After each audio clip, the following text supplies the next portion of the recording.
Cette idée-là, c'est venu avec les nouvelles taxes, notamment on parle de taxes foncières, là où ils parlent de taxer les toilettes des gens, ils parlent de taxer les douches.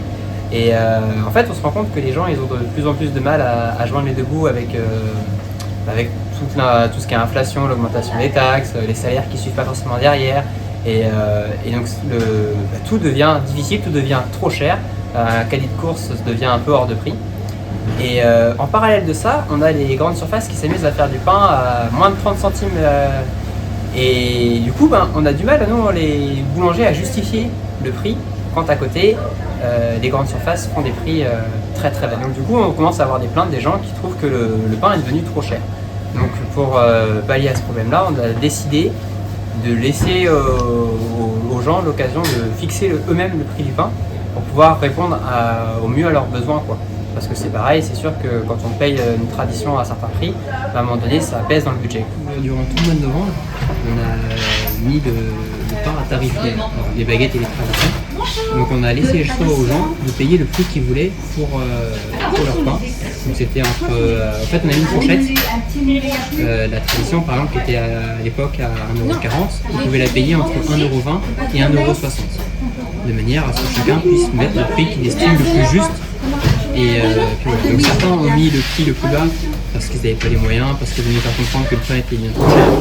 D'autres ont mis le pain plus haut, voire à la fourchette maximum, pour nous soutenir ou pour que d'autres qui n'avaient pas les moyens puissent mettre plus cher. Donc en fait, on a fait la moyenne de tout le mois.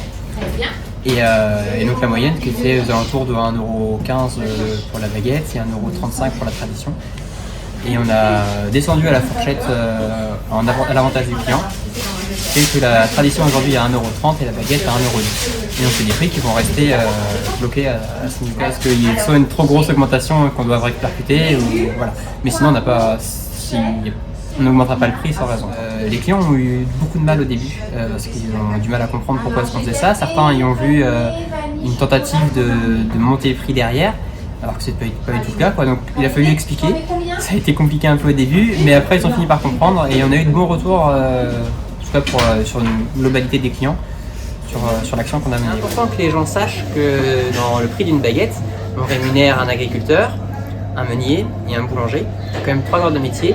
Et qu'avec une baguette en dessous de 30 centimes, il va être très difficile de payer un agriculteur, un meunier et un boulanger derrière. Et de plus, d'avoir un pain de qualité. Donc en fait, la baguette à 30 centimes, vous la payez 3 fois. Une fois parce que vous achetez votre pain, une deuxième fois parce que l'agriculteur qui a dû la planter, il n'a pas mis certainement que du blé dans son champ. Et une troisième fois parce que vous allez finir en mauvaise santé parce qu'il n'y a pas que du blé dedans.